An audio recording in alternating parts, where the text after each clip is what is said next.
We are back. Welcome to the new Wabu Order Podcast. Today I got a special guest with me, my man Shawn Hunter. What's good, brother? Nice being here, brother. Nice meeting you again. Yeah. It's a long time coming. So at the Juneteenth is the last time we spoke, right? And I was telling you about the podcast and wanted you on here, and this for numerous reasons. Because this podcast, what I try to do is bring some type of information to the people, mixed with a little bit of entertainment on top of that. But I want it to be informative. I want people to hear this podcast and say, I learned something. Whether you liked it or not, even if it was something that you didn't agree with. And you definitely are into things that I agree with. Peacemakers. What's that about? Because I see the shirts. I see y'all online. Y'all got the building, the headquarters. I call it the clubhouse. Y'all got, what is it about? It's a gang? No, they classify gangs. That's just a colloquial term for we are an organization. Yes. We're organized, and basically we came into existence in 2016. Yes. And our goal is basically to go through our community to help reduce this senseless violence that's going on. And the way that we feel that we can contribute is patrol our communities, police our own communities, not be the police, but police your own community. You want your children to be able to play in the yard in safety. You want your parents or grandparents to be able to sit on the porch without fearing getting shot. So that's our duty as men, to protect our community. So until we do that, we can't keep calling on someone else to protect what we're supposed to be protecting. This belongs to us, you protect it. So that's what we was about. What stopped the community or the men in the community from protecting the community? What you think stopped it? Because I know probably like in the 60s, 70s, the communities were well protected. Right. Even before then. Right. What do you feel stopped these things from happening? Well, it's an array of things. I mean, the family breaking up. In the 60s, then the families was more united. That's a fact. You had a father home, the kids was there. Maybe the mother did domestic things at the home or away from the house, and the father went out and worked. Yes, but sir. the kids was taken care of. So once that father was took out the house, the dynamics changed, and that was a goal of the enemy during that time, to break the family up, just like it is right now. So we got right now, you got to recognize, when I grew up I was born in the late 60s, 68. Okay. I was born one day after Martin Luther King was assassinated. I was born the very next day. But anyway, the thing is this, when I came into existence, when we was growing up, the family unit, like I said, the father went out and work, and your mom was there, and you was taught at home how to clean, how to take care of yourself. Yes. Father, you just picked up naturally. Yeah. And then, like I said, as time went on, the father wasn't there no more, whether he was incarcerated or whatever happened, it broke the family apart. And this was not by accident. It was by design. Yes. And we know that, and we are more knowledgeable of these things now than ever. So if you look back at the past and you look at what's going on right now, it's not connecting. Yes, it's not connecting because somebody got in the middle of that and broke it apart. We're going to get right. Yes. That's the type of stuff I like to talk about, especially on this podcast. We're going to get right back into that, but we're going to start from your beginnings, because I know you wasn't always about peace. Right. I knew you was busting heads at one point. Yes. Let's talk about that, and where did it land you? Right. Well, everybody knows that I have what they call now a criminal background, and it happened when I was a juvenile. And you will have a lot of people that will run from what I was charged with and took a plea bargain with. But, it is what it is. I got to move forward. Life goes on, and the only thing that I can do is make sure that what I was accused of never get repeated again. But when I was had just turned 17 in 1985, that weekend, I never forget, I stole some liquor from my grandfather, and I knew where my corn liquor. I never forget, Old Kentucky, Old Colonel or something like that. It was a square bottle. Yeah. But he used to hide his liquor away from my grandmother, because my grandmother would find it and throw it away. Throw it away, so yeah. I used to watch him. You know, I'm young. I used to watch him where he used to hide his liquor bottle at.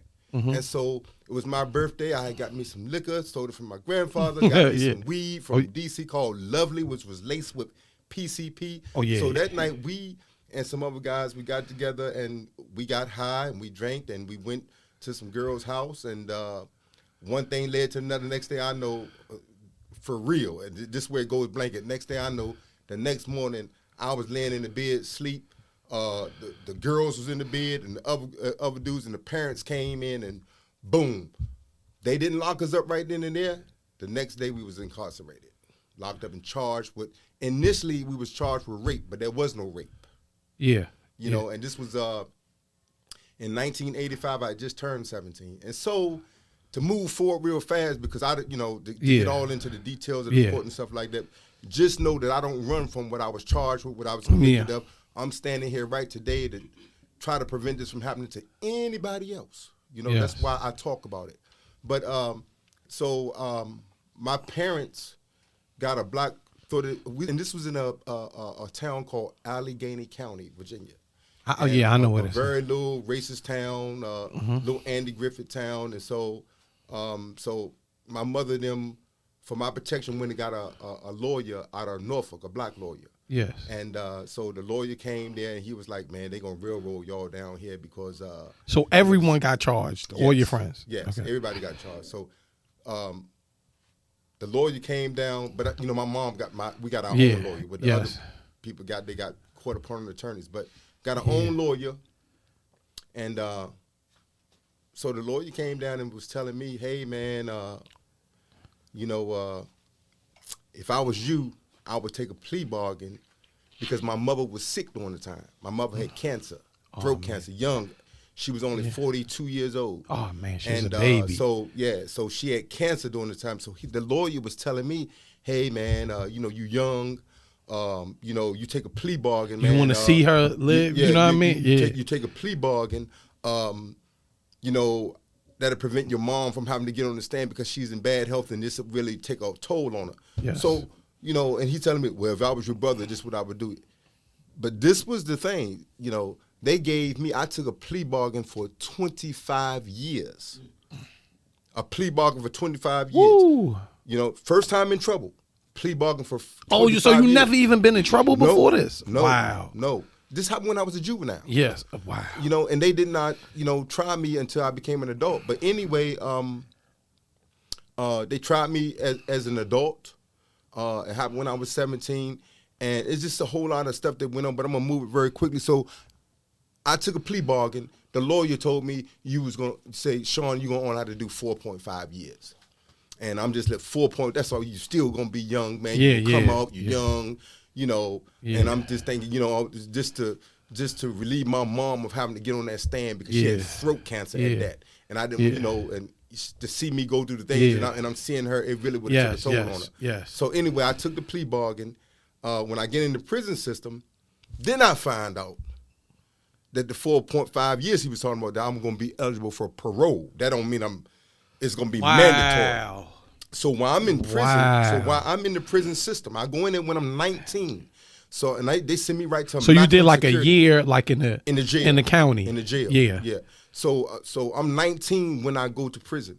So I go in there, and I'm gonna tell you, brother, as I reflect back right today, if you think about people getting loaded on slave ships, you didn't see nothing but young teenagers that looked like me and you. Yeah. Young, all of us. I mean, penitentiary is slavery part 2. Hundreds of us. And the only thing they kept us down with, sport and play, basketball courts. That's where everybody ran, weights, basketball courts. But I reflect on that now because I had never seen, I'm like, wow, look at all these blacks in these institutions. And this was in Virginia, of course, right? In Virginia.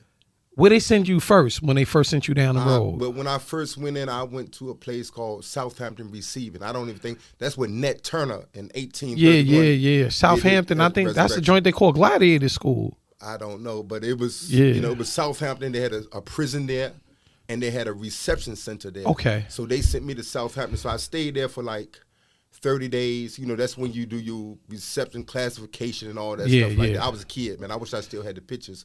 Yeah. A kid didn't have no hair on my face, Yeah. had a whole head full of hair, you know, a Yeah, baby. yeah, I was yeah, a baby when I yeah. went in there. And so, you know, I grew up in there, man. I ended up spending 21 years inside the walls of the prison. But to rewind it back just a little bit, because I want y'all Yeah. to know this. Now, when I took a plea deal. Yes, I wanted to get back to that. A plea deal. Yes. Now, the plea deal was I took 25 years, and I'm going to be eligible for parole in 4.5 years. Okay. Unbeknownst to me, our ignorance to the law during the time, like I said, the 4.5 years that the lawyer was talking about was a discretionary hearing. Yes. That you're going for discretionary. They don't have to give it to you. So Yeah. when my 4.5 years came up, I was denied. Boom. Yeah. Next year went up. Boom. Is that when you started studying the law? That's when I or started studying. Once you didn't get that. Right. Once they slammed you at the board. Right. You didn't get that, so you started Right. studying law. Not right then and there. I mean, it was years later that I started messing with some stuff like that. Because you're young, you don't know Yeah, what's going on. Exactly. So, you know, I'm young. Like I said, I could care less. I'm in there playing basketball, Yeah. having fun. The parents sending me money. Yeah. I got everything I need in the cell. That's all who's in there, kids, our age. Yeah, yeah. So you don't, reality is not there. Everybody is being took care of from outside Yeah. by their parents. It's kids in there. Yes. That's growing up in there. But I got 25 years going in there. Again, during this time, there was no such thing as a sex offender registry. It didn't exist. You know, I didn't take a plea bargain to that. If my family would have known that a new law was going to come out while I was in prison, and they was going to take this new law and apply it to their son without any due process, it seemed like we should have been able to rewind the tape and say, take our money back and go back to court and fight the case. So that's why my case is kind of messed up, because I was a juvenile for one, and then there was no such thing. But as if a you sex was offender already registry. convicted, Right. how can they bring that back? No, like- I wasn't. See, there's a difference between being convicted and taking a deal. Okay. A deal is like a contract. So, okay, I'm going to plead guilty for such and such and such amount of years. You can't, if I say I took a plea bargain for 10 years, you can't change it to 20. Or you can't add other punishments to that agreement that we took.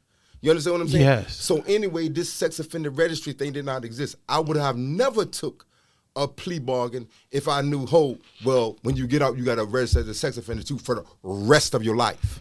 Wow. You know what I'm saying? That's like a life sentence. So I got caught up in that mess right there, but it didn't hit me until I got released. You know, because think of this now. I went in there when I was 19 years old, never had a job, never had no bills to pay. Mm-hmm.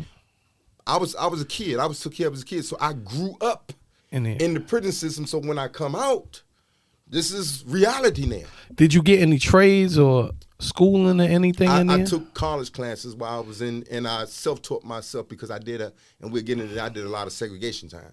Yes. A lot of segregation time, you know. Yeah. And so I pretty much self-taught myself inside of a prison segregation cell that I stayed in for about 6 years. You know, yeah. Yeah, so, you know. So I know you just had to do what you had to do in there You gotta do what just you to gotta get do. in there. And I want people to know that out of that 21 years, you got to recognize that I've seen many murders. I've witnessed many murders. I've been in the pod, in the units where they've been playing poker, and the guy that's playing poker, somebody got caught cheating, and the guy would tell him, "I'm gonna kill you in the morning," and he means what he say. Well, yeah, y'all gotta And stay. that next morning when it come up, you know, a guy was standing at the bars. I'm coming out of my cell, and they was serving food. It was at a place called Mecklenburg Correctional Center. And so I'm young then. I mean, like 20, 21. And the guy standing at the bars, a guy come behind him with an ice pick, hit him right in his neck, blood just shot up in the air. And dude just stood right there. It seemed like he stood for like 10 minutes, then he dropped dead. You know, but I've witnessed Stay off of them poker tables. I've witnessed a lot of murders since I've been in prison. A lot of murders. I've gotten caught up myself to where I had to carry knives around. I mean, that's just the code that you had to do.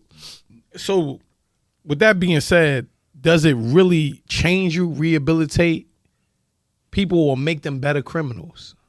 I don't believe. Do they have programs in there that's trying to help these inmates? When I first went in, it was a plethora of programs.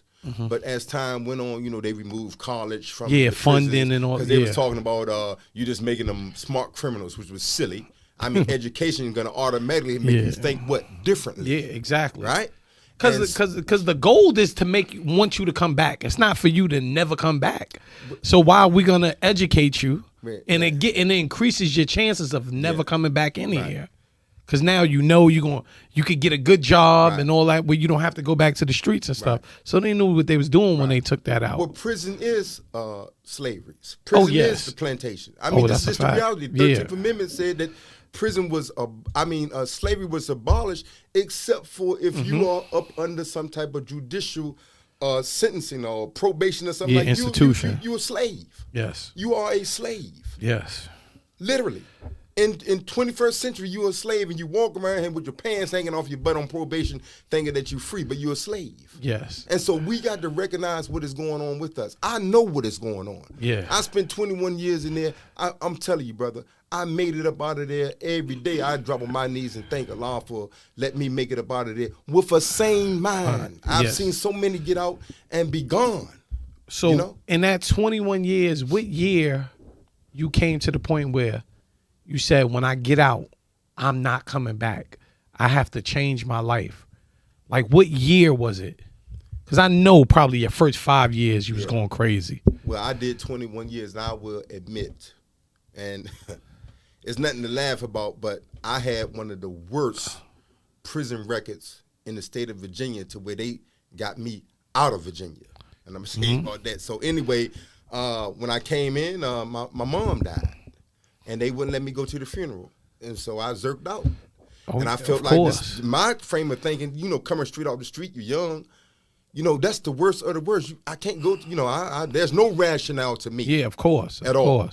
I can't go to my mom's funeral, And so right then and there, when that hit me, brother, I had no respect for the criminal justice system and nobody else. And I turned into a wild guy. And every time, if a police said something out the way to me, he would get hit just like an inmate would get hit. And that's the way that I carried my time for about 5 or 6 years. I stayed in and out of segregation. It's nothing to brag about, but I was violent in prison. Yeah. And just mad at everything. And then as you grow, you mature, regardless whether you want to or not. Yeah, of course. So, me growing is what put me in a perspective. And another good thing is that being around brothers in prison, you do have some older guys that are being there and say, hey, younger, they see things and you say, hey, man, you need to tighten up. You good with your hands. Why don't you go and get in the boxing ring? And so, try to guide you and steer you some type of direction. And the same thing when I was in prison in segregation. I did not start doing some serious studying until a brother that was next to me sent me the autobiography of Malcolm X. And as soon as I read it, that's what changed my life just like that. Yeah. People used to talk about, I used to be in there with the George Jackson, Solidarity Brothers books and books like that. And so, I mean, it's crazy how a book could change your life. I'm telling you. And what book changed my life, and this was as a kid, was Message to the Black Man. See what I'm saying? Yes. And I read all of them books. I read over 1,000 books while I was in prison. Read the dictionary, the Bible, the Holy Quran. I mean, I was just absorbing everything. And so I self-taught myself in a prison segregation cell. I got a GED in prison. I didn't finish school. Yeah. And so I started edifying myself, and then I started lashing out at the prison system. And how I did that was I became a jailhouse lawyer, prolific lawyer, to where I would sue them. If they did something wrong around Hunter, the same way we So you was getting their grievances and all of that? Grievances, I took them to court. Yeah, I just didn't file grievances to where it became a thing to where they started retaliating against me. They would run in the cell, jump on me, do things. So I would get them for excessive force, various things. But we was just going back and forth. But, I was getting them in the court for violations. So that's what made them, as you say earlier, they transferred you out of there? Right. Out of the whole state of Virginia? So what happened is that I started studying law in segregation. So once I started knowing what my rights were in prison, I started studying law books. I was in SEG. They used to get crates, dollies, to bring the books to my cell. to Mr. Hunter's sale. They would bring me 5, 10 books, and I studied that law. And you know, on the back of a law book, on the spine of a law book, they got a symbol of a key. Yeah. And the symbol of that key means that this is a key. Every time there's a key, there's a lock somewhere. So they're telling you these are the keys. Look at the spine of law books. They got key symbols on them. Wow. So you got to study these books. So I started studying these books, finding out what my rights were inside the prison system, and what they would require to do, which they wasn't doing. And so it became a thing. Okay, if you want to push at me, I'm gonna push at you. I don't follow the rules, you don't follow the rules. So we going back and forth. And so it became a thing to where I started winning. You understand what I'm saying? And so they started transferring me around to all the different prisons in Virginia. So I've been to every maximum security prison in Virginia 4 or 5 times, every one of them, including Red Onion. I've been to every prison in the state of Virginia. Greenville, all through all of that, the maximum seg unit. They even put me down there with the death row inmates just to shut me up, to put me so I could see how I was beside death row inmates to where they was getting ready to go to the electric chair, and they had me right next door to them. So, I mean, my time in prison wasn't nothing nice. It was horrible. Yeah. But I withstood it, and you know, I made it back out here at the age of 39. That's when I got out of prison. And God don't put nothing in front of us that we can't handle. Exactly. So, all right. Now you out. You came. What was now, what was like your mind frame? You just did 21 years. What was your mind frame? Was your mind frame like, I gotta get it? Or was it like, I don't know what's going on, I don't know what's my next play? I came out of prison, and by the grace of Allah again, I had family that put me up in a nice home, took care of me. I didn't have to work for a while. And so my first job was at a Burger King. First job in my life. That's what I'm saying. This is the first job in my life. Yeah. I didn't work in prison. Yeah. You know? So, I mean, but this was the first job in my life. And so I stayed there, and I saw people that used to come through Burger King. And this was in the country, and I used to see guys coming in dirty, but they was spending money. I was like, hey, you know, I just wanted to find out what people was working at. That was, you know, what are you doing? So this guy told me that they work in construction, and another guy telling me that he's doing this. So I'm just got it in my mind, I want to go and do other things. And not until one day some guy came in, he was like, hey, man, I noticed since you've been at this Burger King is clean. He said, I don't mean to nose into your business, but how much are they paying you? I think during that time, it was only paying me like $9.50. Yeah. He said, hey, I own a construction business, and I start you off at $12 an hour if you come up there and check it out. So I went up there, got another job. Yeah. You know, and so that moved on, and then I went to, I got another job at this factory where they used to make steering wheels for Mercedes and Lexus. And I became a supervisor there, and that's what put me up. I used to work. I was a workaholic, just saving my money, You know, I didn't have to pay no rent. I was just saving my money. My aunt and them told me, say, don't worry about it, just save your money. Yeah. The plant closed. But it was a blessing in disguise. The plant closed, and they gave us the opportunity to say, you can go back to school academically, or you can go and learn a trade. So I said, well, you know, man, all these books I done studied and I done done, I know I'm a beast. Yeah. So I went back to school. I went to Virginia West. First I went to Dabney, S. Lancaster, and I didn't like being there because it was way down in the country, and I was driving in Deers every morning. So I transferred to Virginia Western, and you know, I had to go through the little red tape, had to go in and let them know about my background, and they saw I was a juvenile. So hey, man, give a man a chance. I went in, and I went through 2.5 years and got me a degree in administrative management and business, several certificates, and I graduated with a 3.9 GPA. Oh, that's what's up. When I went, I was computer illiterate, and man, when I went in there, I mean, I absorbed so much, man, that I wanted to take it further, but I know I had to get out there and go to work. But I did get my degree. Okay. And that, like, those are the stories, like, I like to hear, like, people coming home and doing positive things. You know, I met you from when I came home. Yeah. And I helped you. Yeah, and you helped me get a job. Because I was trying to get I couldn't find a job nowhere because now I'm a felon. Right. So I couldn't find a job nowhere. I was Right. basically living off the land like John Rambo, Right. eating squirrels and berries. Yes. But you helped me out of like I'm in any program around, I'm jumping in it. Yes. They just sitting there, and I remember you came like, man, they ain't gonna teach you nothing. Yeah. We sitting in there like having stupid workshops like don't sweat the small stuff. We just sitting there not learning. I'm like, man, but I need some money. Yes. So I can understand why people will go back to doing the things that they did to get in jail. Exactly. Because at the end of the day, every man has to eat, and especially when you got a family, Exactly. you got to get it. So you're going to have to do what you got to do.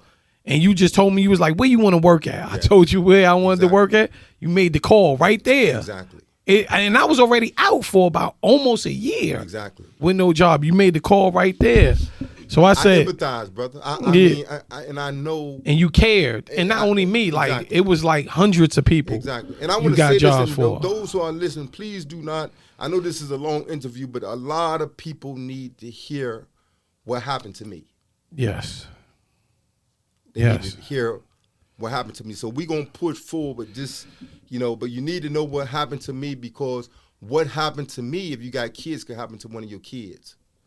Easily. Just at the snap of a finger, they could do one stupid thing and get their life messed up. And, I've had a hard life, but I'm here, and I'm here for a purpose. Yes. And I know what my purpose is. Do you feel like they try to hold your past against you? Oh, they still do it right today. They're gonna. That's do what it, I'm saying. They're gonna do it until dirt is thrown in my face.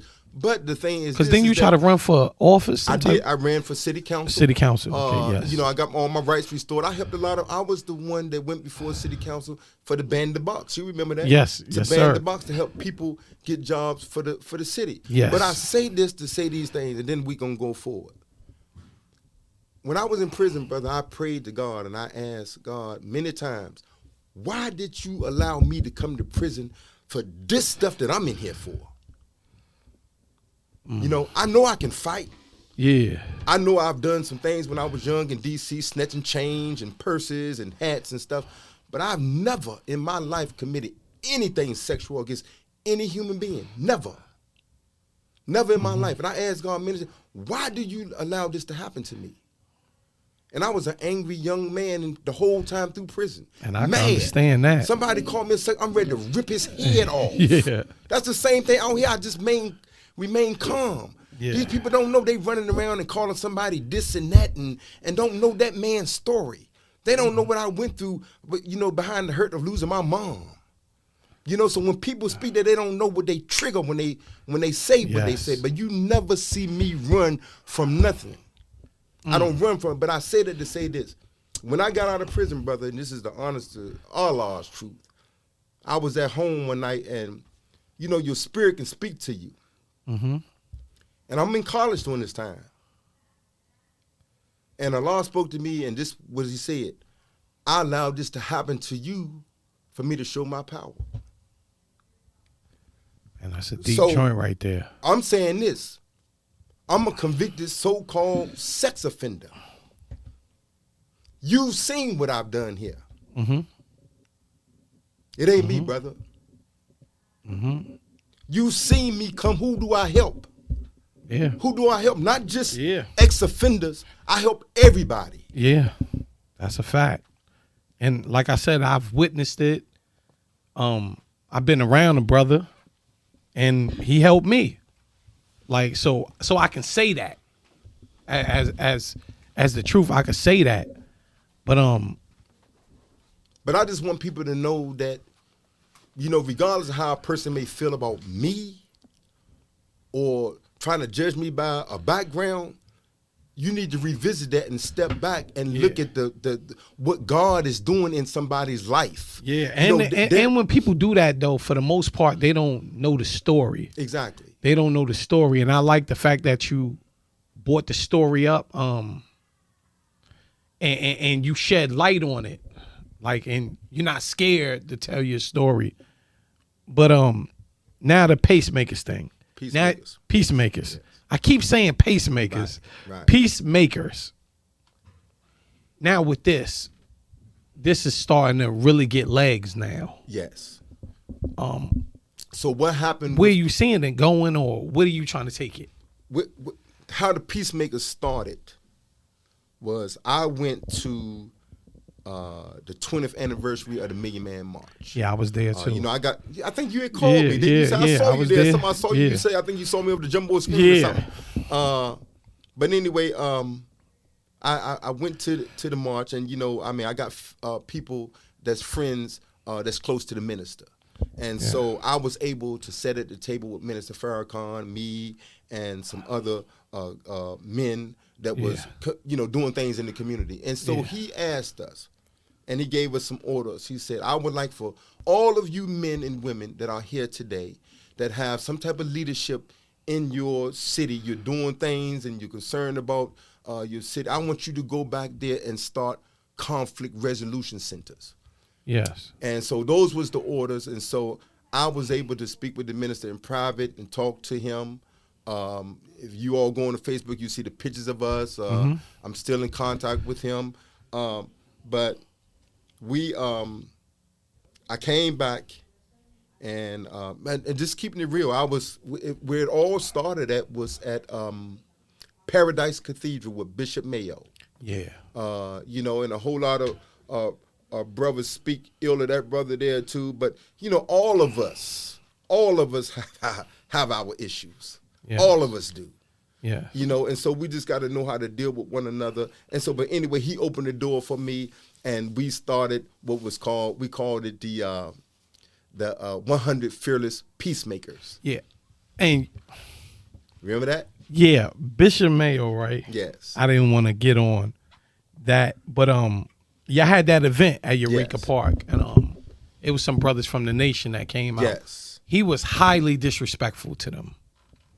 But he showed massive respect for any white person. I thought that was a sucker move by him, and I'm just gonna speak my mind. Yeah. Like, and I don't care who gets mad about this. I thought that was a sucker move. He got up there and he was like real disrespectful when the brothers got up there talking about what's some of the solutions that could be done with crime. Of course, their solutions is gonna be different than yours because they don't worship a man. Right. You get what I'm saying? Right. They like I mean, that's what they do in the church. They worship, they pray to a man, which they see as a white man, which is just the truth. And he just, I don't believe in what they believe and all of this, and he just went crazy. I just had to say that But from that point on, I never dug him. Yeah. So, but we got to be bigger, and we have to, and that's one thing I'm gonna tell you, brother. And then moving on, and we went on, and I moved out of that church, and we found that abandoned building, which was the old firehouse, and we changed the name to the Peacemakers, Inc. And from then, you know, we're doing some great things, and we continue to do some great things. As I told you, what our mission is and our goal is. But in a nutshell, brother, and I want everybody to hear this because, you know, I'm tired. I've been doing this in Roanoke now for 5.5 years. And, you know, I'm tired of seeing us argue amongst one another.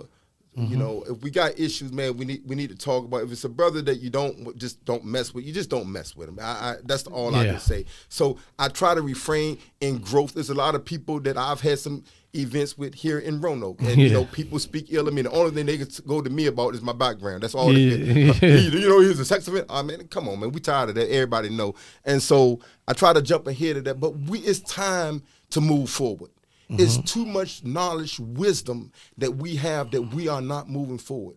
It upsets me, and they can call me a racist all I want, but there's not a racist bone in my body, and I tell them about it all the time. Go up Williamson Road and see what they're doing on Williamson Road as far as the rebuilding. Who's doing it? So you got the Latino and you got the Asians. They opening up businesses. I commend them for what they do. Yeah. It's a beautiful thing. And they don't look for us to come and shop from them. They buy from each other. Yeah. But I say this out of anger from us. Yeah. I get because we don't do nothing. We don't do nothing. You know, we run to the little Arab store on the corner. They got our little sisters working in there, and you don't know what they're doing to them. You know? You don't know what they're doing to them. And then they selling us pork. You know what I'm saying? And liquor and everything else. Why we can't own these stores? But everybody come to our community and set up shop. And we done heard this many, many, many times. Just envision this very quickly. Jews call us liquid cash because they know that our dollar don't even go through our community. I think not even once. Not even once. Right? So we have every other community, their dollar bounce around their community. We will go out of our way not to spend in our community. But this is the thing. We have the church is the cornerstone of the black community, correct? Not anymore. But not anymore, but once was. Yes.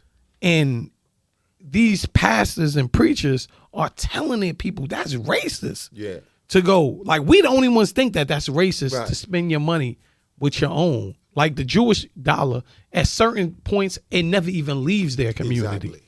Exactly. That's what make these people powerful. We built up a political platform before we built the economic platform. Exactly.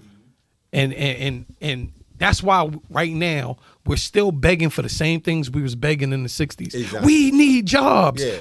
Do you see Mexicans talking about we need jobs? We need jobs. Yeah. They create their own jobs, right? You see all of them people making fun of them being in the truck together, but they making money together. They living together. They doing good. They open up restaurants. I'm telling you, start from the bottom of Williamson Road and go all the way up. This year, look at how many businesses that open, and they thriving up there. But what I'm saying is this. We do not own one restaurant in Roanoke, I don't even think. I mean, it's nothing. I can't bring somebody here and say, well, hey, look, we got a soul food restaurant that's bumping, and it's nice, the edifice is nice, but we're not doing anything. We got a plethora of barbershops. We got a plethora of churches, and the preachers, if you're not a part of that congregation, something going on with you, then he could care less about you because you're not putting money in the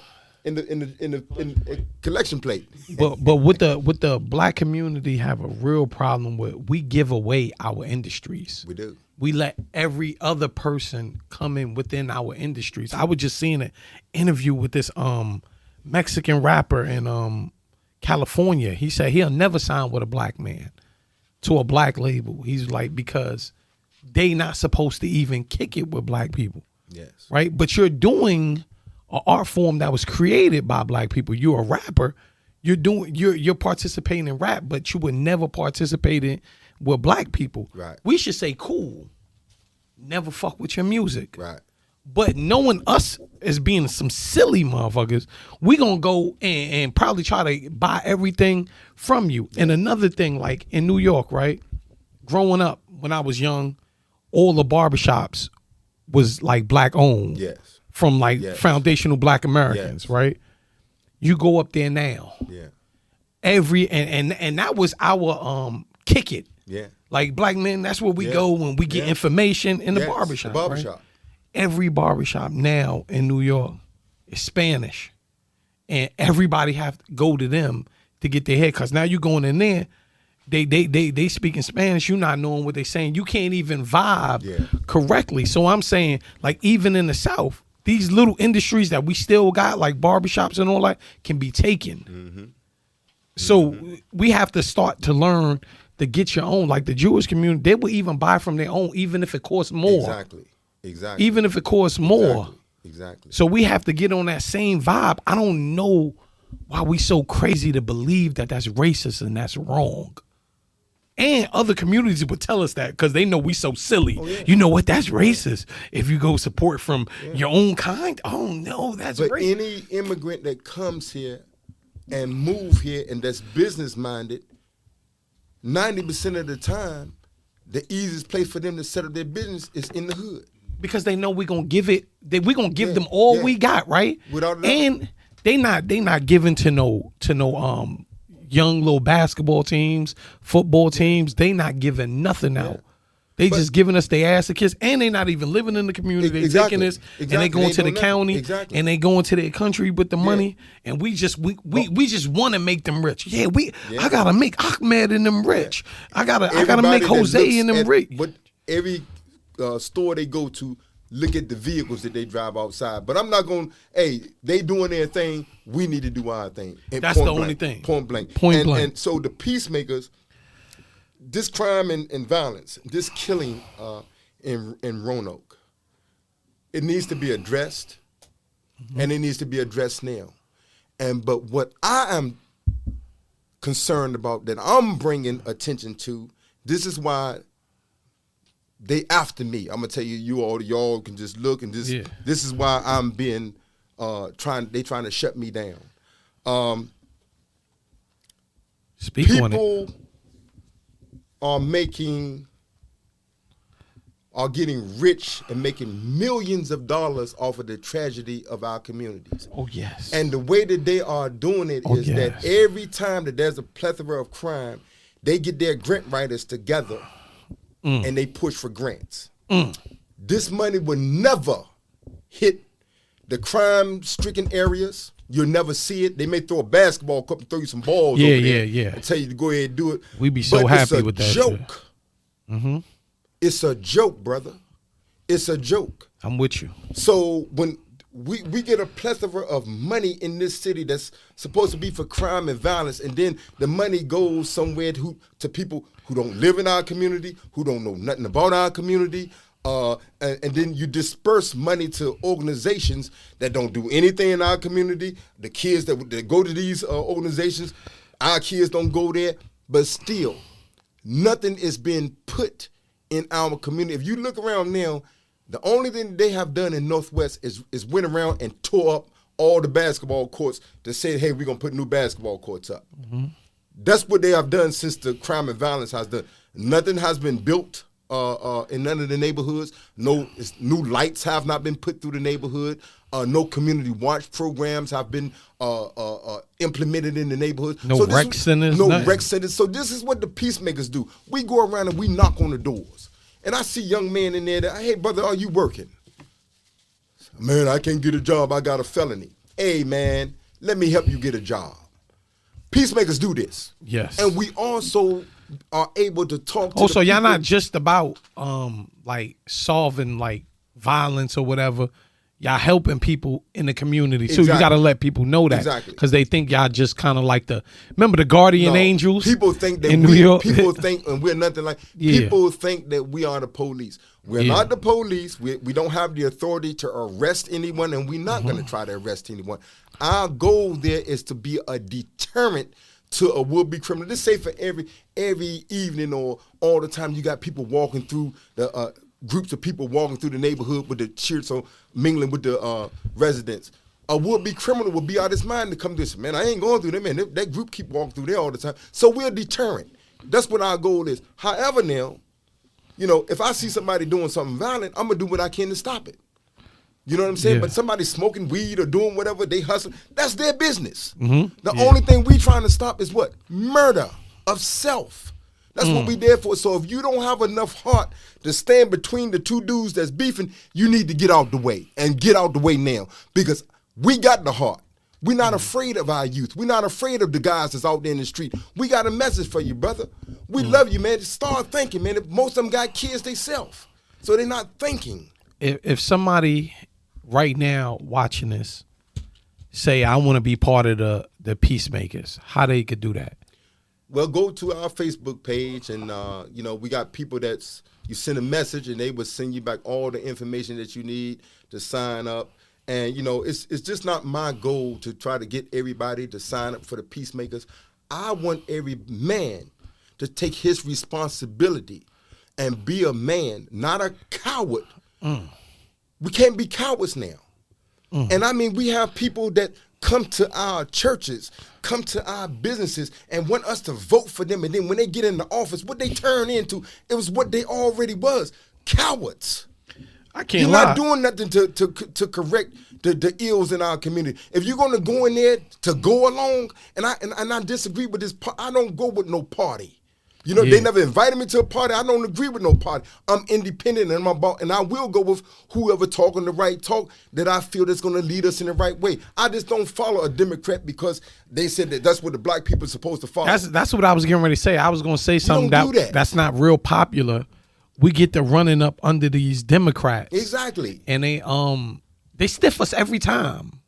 every single time. Yes. And I'm like, when are we gonna wake up to think? Because we just only follow Democrats because it was tradition. Exactly. Your grandmother, your mother, all of them follow Democrats. We don't even be knowing the politics what these people do, and then these people never give us back. They like Biden, for instance. I mean, we were crying. We got to get him versus Trump. We got to do this. We got to do this. He got hired. He said, listen, I ain't giving y'all black people nothing. Yes. Y'all, we got the Latinos coming up. Y'all going to have to go to them. Right. He told us, we not getting, remember when he sat all of them preachers and stuff and said, listen, we ain't giving y'all nothing. They crying, oh, Jesus Christ. They doing all that stuff. One thing I respect about that man right there is he let you know who he was. But soon as he got elected, he didn't let us know then. Oh, no, not then. Now I can say the Republicans, they'll let you know, niggas, we don't like y'all, we hate y'all, whatever. So we already know where to go with them. Yeah. And I don't believe that it's like that. I've dealt with plenty of Republicans. Yeah, I'm not saying all Republicans. That's about their word. But I'm just saying the thing with them, and I think that they want this too, they want us to be men. Get up and do for your community what you're supposed to do for yourself. Who is going to deny somebody from trying to do that? And so that's why we need to speak up. When somebody try to solicit grant money based on the misery of our community, us so-called leaders supposed to stand up and say, hold up. You got this money because of something that's going on in my neighborhood, not your neighborhood. You can't go and select who you want to get and name groups and give somebody $70,000, $80,000 as their salary. And our community is still in the ruins that it's been in the whole time. Matter of fact, getting worse. And I love the chief of police. That's my brother. The sheriff. That's my brother. We got so many people of color in position, but our community is worse. Well, I'll tell you this though, and I'm gonna say something definitely unpopular. It might make some of them mad, but most of these people of color, and I'm not saying the of color thing, that's black, right? They are Boule. So if we know what the Boule is about, they're not here to help us. Right. You get what I'm saying? We kind of sometimes we get caught up with the color. Right. They're not here to help us because they can do something. Exactly. You want to see all of these groups? You see the Asians? They got they got that anti hate bill in like 18 months. Oh yeah. Something we couldn't get in 400 years. Yes. We see the gay community. Oh, they get everything like that.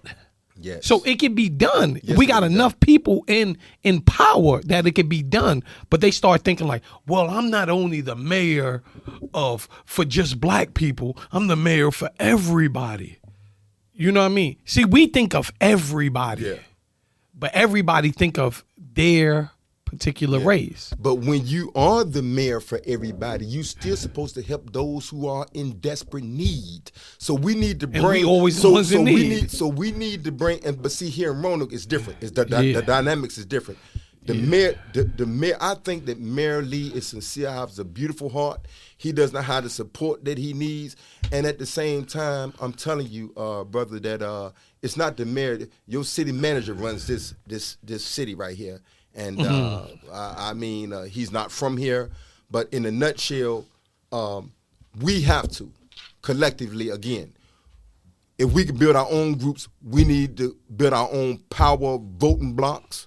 I'm beginning to get back out there with the guys who got criminal backgrounds. We need to come together collectively and vote for those who have our best interest. You understand what I'm saying? Not because he's a Democrat. I could care less about that. Yeah. You know what I'm saying? These political party games and all that stuff. Or who comes to your church and smile in the church and give your kids, they got a report card, an A and all. Oh, I'm going to vote for him because he gave us a plaque to put in the church. You're being in election time, all they do is come to churches and then they go to little block parties and do the nay-nay. And we get caught up and oh my God, he's invited to the cookout. They wouldn't even look at you, brother, if you didn't have your rights restored to vote. You are nothing if you can't vote in this society that we live in today. You are nothing. And so black men are being reduced to nothing. They consider us right now, those that they consider as useless. What is useless? Waste. And they trying to get rid of us. So they step back. We not having the police killing us around here. They step back and just fold their in. They murder. They let them kill each other. Let them kill each other. We can't stop it. Let them kill each other. And so this will continue to happen until we jump out there and stop it. They can't stop it. We got to stop this. And so if they see somebody in this community that has the heart that will listen to what I'm saying, yes, you don't have to follow me, but try what I'm asking somebody to do. Go out there and do it and see if they'll come and attack you. Because they're attacking me. They follow me, everything that I do. And be for sure that this your channel, they will watch it. I'm talking about the police. Oh yeah, they can watch it. They will watch it. Yeah, they can so watch it. I'm just letting you know that they follow me. I know that they follow me. And you know, they could not, I'm not talking about local Roanoke police, but the state police. They follow me. You know what I'm saying? And so, I mean, they're going to do what they do, but, you know, God is the best knower. I know that I'm living right. There's no fear in my heart. You know what I'm saying? I don't feel that I'm above the law or beneath the law, but I'm just saying I need to be treated equally. And the things that I do, brother, I don't want to see any child go through what I went through. That's why I do what I do. Because these kids is out here shooting these guns right now and they think they want to be like these rappers and stuff like that. You living in an illusion. You living in an illusion. Most of these rappers right here, they talk, but they're not living that lifestyle. Why are they going to risk? Some of them put themselves in situations to make it seem like that. You know, they get a little charge, but they be scared. Believe what I tell you. So they get a little charge just to get a little cred. But who out there is a fool? You making $1 million, but you out here trying to gang bang and do all this old stupid stuff. Yeah, and you understand what I'm saying? And I'm with you on all of that, bro. And I could dig it. Bro. We getting ready to. Definitely, this is not gonna be your last time here. Definitely. I know this was a long interview. I got much to say. But no. You definitely gonna come back, but we getting ready to close this one down. But we'll do a part 2. Yes, You'll sir. be back here and all that. But let the people know where they can find you. Find your organization. Yes. Everyone, the Peacemakers, we are on Facebook. It's called the Peacemakers 2022, Roanoke, Virginia. Our location is 514 24th Street. We got our own building. The doors are open. Anybody have any creative ideas of things that we can do collectively to get out there to make our city a safer place, a more productive place, let's get together. I think let's get together and let's buy that plaza that's down there on Melrose, and let me talk to Magic Johnson. We get the Magic Johnson Theater down here, and we have black businesses through this plaza down there that's looking dilapidated. You know what I'm talking about? Yeah, I know we what you're can saying. make things like that happen. Those are the type of creative ideas I have, and we can thrive. You know, you can have barbershops up in there. You can have a church around there. We can have a theater. We can have a Dave and Buster's. You just got to think economically sound, and we can bring our own businesses in and produce the things that we need to do. It can happen. That's you a got to fact. think like that. We got to work together. You see it on Williamson Road. You know, they came in. I respect them. They doing their I thing, respect man, it. and they living good. They living nice, and we still down here just talking about it and buying from everybody else. Stop begging somebody for something when you need to go out there and do it yourself. And in a nutshell, I love do for self. And you know where you heard it first, new Wabu Order Podcast. Remember, if you speak well, you'll eat well, and the fight is fixed. Let's grow. Peace.